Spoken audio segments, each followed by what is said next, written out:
Kama ambavyo tayari unajua, mwaka 2025 ni mwaka ambao unahusisha masuala ya uchaguzi. Tutakuwa na chaguzi katika maeneo mbalimbali kuanzia ngazi ya kata, ngazi ya jimbo mpaka uchaguzi wa urais. Sasa tunavyoelekea kwenye uchaguzi, kutakuwa na kampeni, kutakuwa na watu kadha wa kadha ambao watakuja kwako wakijinasibu na wakitaka wachague kwa sera mbalimbali ambazo wanazo. Sasa kabla hujamchagua mtu yeyote, naomba nikushauri kitu kimoja tu. Kuna mtu huyu mimi naona anatufaa sana, tumchague. Au unasemaje? Unajua ni mtu gani huyu? Mtu huyu ni wewe mwenyewe, na mtu pekee ambaye anapaswa kumpigia kura ni wewe mwenyewe. Kwa wewe mwenyewe jichague kwanza. 2025 kabla hujampigia kura mtu yeyote yule, jichague wewe kwanza. Kivipi? Jichague, weka kwanza sera zako. Ni sera zipi ambazo unaenda kuzifanyia kazi kwa miaka 5 ijayo? Miaka 5 ijayo unaweza ukawa umebadili mambo makubwa sana kwenye maisha yako, fikra zako, utendaji kazi wako, vitu unavyofanya, uchumi wako, mahusiano yako, vitu vingi sana. Lakini utaweza kuwa umebadili hivi vitu vyote kama tu utakuwa umejichagua. Na utaweza kujichagua kama utaanza kujiwekea sera ambazo ni imara. Na hapa ninapozungumzia sera, ninazungumzia malengo ambayo tutafanyia kazi kwa miaka 5 ijayo. Binafsi huwa napenda kuyagawa malengo katika vipengele vikubwa vitatu: malengo ya muda mrefu, malengo ya muda wa kati, na malengo ya muda mfupi. Kwa mfano, lengo langu la muda mfupi ni kurekodi video kama hii hapa kwa ajili ya kukuelimisha wewe. Lakini kuna lengo la muda wa kati sasa. Kwa hiyo malengo ya muda mfupi yanaweza kawa ni kuanzia sekunde chache kutoka sasa hivi mpaka mwaka mmoja. Malengo ya muda wa kati sasa ni zaidi ya mwaka mmoja mpaka miaka 5 hapo, mpaka 10. Kuanzia miaka 10 sasa kuendelea, yale ni malengo ya muda mrefu. Miaka 10, miaka 20, miaka 30 mpaka hata miaka 50 ijayo. Hayo ni malengo ya muda mrefu. Sasa basi, utakapokuwa umeweka malengo yako ya miaka 5 ijayo, maana yake umeweka malengo ya muda wa kati. Ni vitu gani hapa unatakiwa kuvifanikisha?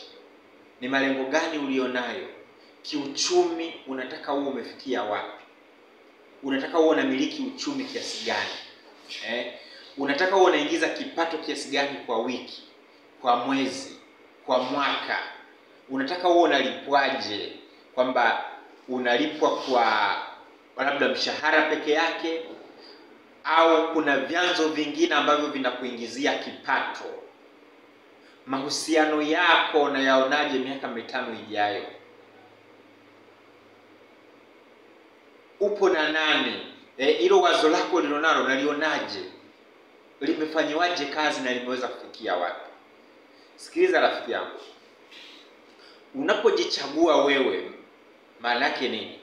Maana yake unaazimia kwamba ije mvua, lije jua, mimi hili lengo nitalifanyia kazi. Sitakubali kitu chochote kile kiniyumbishe na wala kinirudishe nyuma. Chukua tu mfano wa kawaida, tunavyomchagua rais. Maana yake tunampa mamlaka kwamba kwa miaka 5 inayokuja, ije mvua, lije jua, tunachokitegemea kutoka kwako ni kwamba usimamie misingi au sera za nchi yetu, uongoze wananchi wote, tuweze kufikia malengo fulani au vitu fulani ambavyo tunakuwa tuna plani au tunapanga kufikia, au tuweze kufanikisha malengo au maono haya ambayo umewasilisha kwetu, hizi sera ambazo mmezileta kwetu. Kwa hiyo tunakupa mamlaka ukafanyie kazi haya uliyoyaleta kwetu. Baada ya miaka 5 huo umeyafanikisha. Kwa hiyo tunavyomchagua tunakuwa tumempa huo uhuru au hayo mamlaka ya kufanyia kazi hicho kitu. Sasa maana yake nini? Maana yake ni kwamba wewe pia ukijichagua utakuwa umeamua kwamba kwa miaka 5 ijayo hiki kitu lazima nikifanyie kazi. Chukulia tu mfano wa kawaida, umeamua kwamba nitakuwa ninawekeza labda kwenye hisa, kila siku nitanunua hisa 10 kwa miaka 5 ijayo bila kukosa. Maanake ije mvua lije jua, siku hiyo lazima tu utanunua hisa zako 10. Ni lengo zuri ambalo unaweza kujiwekea pia. Au nitawekeza labda shilingi 10,000 kwenye mojawapo ya mifuko ya uwekezaji, mifuko ya pamoja ya uwekezaji. Ni lengo ambalo utakuwa umejipa la muda mfupi au la muda wa kati, lakini ni lengo ambalo unaweza kulipambania na likaweza kufikika. Sikiliza, kwa nini wewe unapaswa kujichagua mwenyewe? Unapaswa kujichagua mwenyewe pia kwa sababu utakapokuwa umejichagua wewe mwenyewe, manake hutapoteza muda kwenye kufuatilia vitu vingine, masuala mengine, mambo mengine ambayo hayajengi.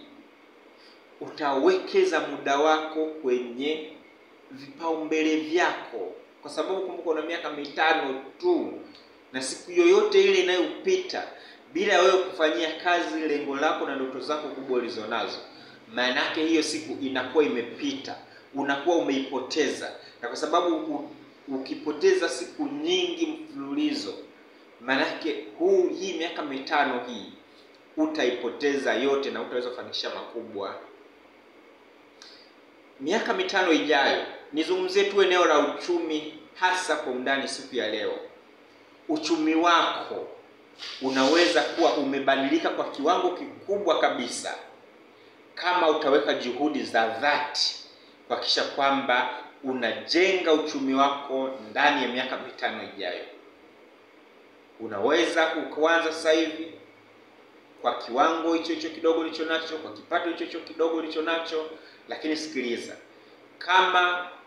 kama kweli utaamua kwa dhati kuwekeza bila kuacha kwa miaka 5 ijayo, au kufanya jambo kuongeza kipato cha ziada, kufanya kitu cha tofauti kwa miaka 5 ijayo kwenye upande wa uchumi, na kuhakikishia kitu kimoja kwamba uchumi wako unaenda kubadilika.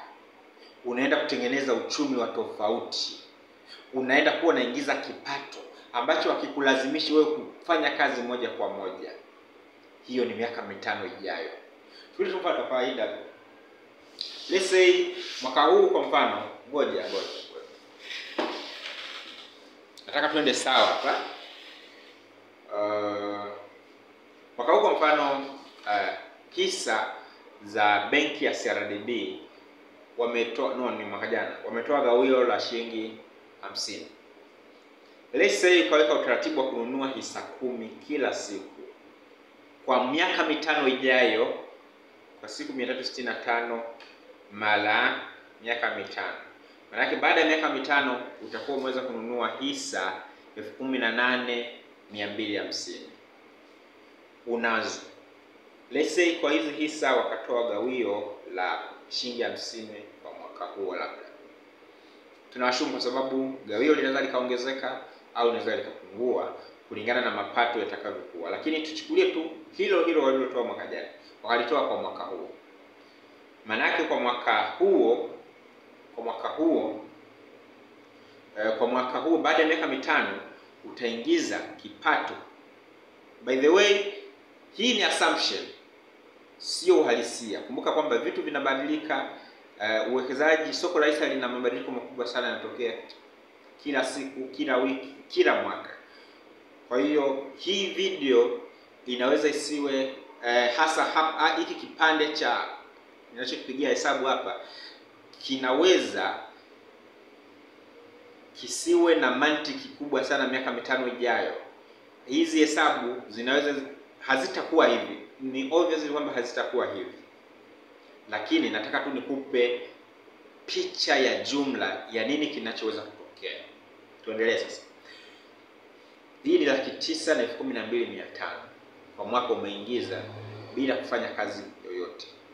Umewekeza tu hela yako sehemu wamefanya kazi watu, umeingiza faida yako ya 9,12,500 kwa mwaka, ambayo tukigawa kwa miezi 12 ni sawa na 76,000 hivi kwa mwezi. Sio mbaya sana kwa kuanzia. Hii maana yake nini? Utakuwa umepiga hatua ukilinganisha na huu mwaka ambao pengine hujaingiza kipato chochote kutokana, yani ambacho hakitokani na jasho lako. Haujaingiza kipato chochote ambacho unaingiza bila kufanya kazi. Kwa maana yake baada ya hiyo miaka 5 utakuwa na uhakika kwamba at least kila mwezi nina 76,000 hivi fulani inaingia bila mimi kufanya kazi moja kwa moja, ambayo kwa mwaka ni 9,15,100. No, 9,00,000 na ngapi hapo ilikuwa? 9,00,000 9,12,500, 9,12,500. Kwa mwaka utakuwa na uhakika wa kitu kama hicho. Sasa kwa nini usianze kuchukua hatua? Kwa nini usianze kuchukua hatua? Miaka 5. Pengine unaweza kusema, lakini mbona miaka 5 ni mingi? Siwezi kukubishia na wala sitakukatalia kwamba ni mingi au sio mingi. Miaka 5 inaweza ikawa mingi, at the same time miaka 5 inaweza ikawa michache. Lakini miaka hii 5, hebu fikiria kwa nini viongozi, maraisi, madiwani, wabunge tunawapa miaka 5. Sasa tunatarajia kwamba baada ya hii miaka 5 wewe umefanya kitu. Na wewe tunatarajia baada ya miaka 5 ijayo uwe umefanya kitu cha maendeleo. Maendeleo yako binafsi, rafiki yangu. Hakuna mtu yeyote atakayetoka sehemu yeyote kwa ajili ya kuja kupambania wewe. Wewe mwenyewe ndio unapaswa kujipambania. Na muda mzuri wa wewe kujipambania ni sasa. Jichague sasa, miaka 5 ijayo. Jichague kwanza wewe. Yaani kabla hujachagua mtu yote, jichague kwanza. Na anza kutekeleza sera zako za kiuchumi. Ni kwa namna gani unaenda kutengeneza kipato cha ziada kwa miaka 5 ijayo? Ni kwa namna gani unaenda kuwa na vyanzo vingi vya kipato kwa miaka 5 ijayo? Ni mkakati gani unauweka? Hizo ndizo sera zako. Ziandike hizo sera. Ziweke kama ni ukutani au kama ni chumbani kwako, mlangoni, kwenye friji. Wapi? Uwe unaziona mara kwa mara na kuzitekeleze. Miaka 5 ijayo ni miaka yako ya kubadili maisha yako. Inatosha sasa. Inatosha kila mwaka wewe kuwa ndiye unayekopa. Wewe ndiye mwenye madeni. Inatosha sasa kila mwaka wewe kuwa unahangaika, uelewi kila ukifika mwanzoni mwa mwaka ada ujui unatoa wapi na vitu vingine vingi. Inatosha sasa. Miaka 5 ijayo jichague. Anza kufanyia kazi malengo yako ya kiuchumi na weka mkakati madhubuti wa kuhakikisha kwamba unayafanyia kazi ili uweze kuyafanikisha. Mimi naitwa Godus Leongeza kutoka Songa Mbele Consultants. Hakikisha unatembelea blog yetu kupitia www.songambele.co.tz. Lakini pia hapa nina vitabu vizuri sana ambavyo unaweza ukajisomea na vikaweza kukuongezea maarifa kama utafanyia kazi. Sasa kwa leo kuna vitabu 3 muhimu sana ambavyo nataka nikuachie navyo. Kitabu changu cha kwanza ni hiki hapa, kinaitwa Maajabu ya Kuweka Akiba. Kisome na kifanyie kazi. Weka mkakati wa miaka 5 ijayo kutokana na hiki kitabu na anza kufanyia kazi. Kitabu cha pili kwa siku ya leo ninachotaka nikuachie nacho hiki hapa, kinaitwa Vyanzo Vingi vya Kipato. Usipokuwa na vyanzo vingi vya kipato, utakuwa na vyanzo vingi vya mahangaiko. Hiki hapa kipate. Miaka 5 ijayo anza kufanyia kazi mkakati wako madhubuti wa kuelekea malengo makubwa ya kuongeza kipato na kupata kipato cha ziada. Vitabu hivi ni mwongozo mahususi kabisa unaopaswa kuwa nao. Kitabu cha 3 ni hiki cha Maajabu ya Kuwekeza kwenye Hisa. hati fungani pamoja na vipande. Hiki pia kipate, kitakusaidia wewe kuanza kufanya uwekezaji kwenye hisa, kwenye hati fungani pamoja na vipande. Of course kuna kitabu kimoja cha ziada ambacho nataka nikuachie nacho. Na kitabu hiki kinaitwa Nguvu ya Kuweka Malengo. Kumbuka tumeongelea kuhusiana na kuwa na malengo ya muda mfupi, malengo ya muda wa kati na malengo ya muda mrefu. Haya yote nimeeleza kwa undani zaidi katika hiki kitabu cha Nguvu ya Kuweka Malengo. Hakikisha unakipata hiki kitabu, kinapatikana katika ofisi zetu zilizo Morogoro na kinapatikana katika ofisi zetu zilizo Dar es Salaam.